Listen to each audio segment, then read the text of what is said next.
Ukichukua kababu kamoja na kabibi mzee wa kike ukatuweka hapo, mkaanza kuongea hizo mada sasa za hapa chifu. Unasikia?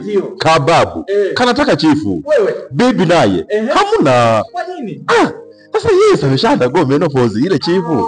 Amefika ukomo. Kwenye menopause pale zile homoni ambazo zinasisimua tendo la ndoa zinakuwa ziko chini. Sasa hakuna utafiti wowote ambao umesema kwamba eti kwa mwanaume ataishia wapi tendo la ndoa.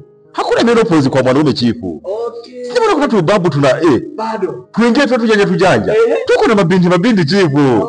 Kama hawa chifu tunachapa kazi kabisa vizuri. Ndio.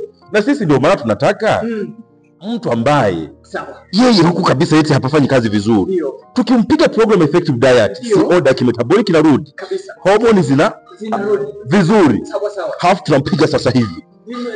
Anakuwa active physically na chemically. Wewe kazi hapa chifu inarudi. Ni kufyatua tu.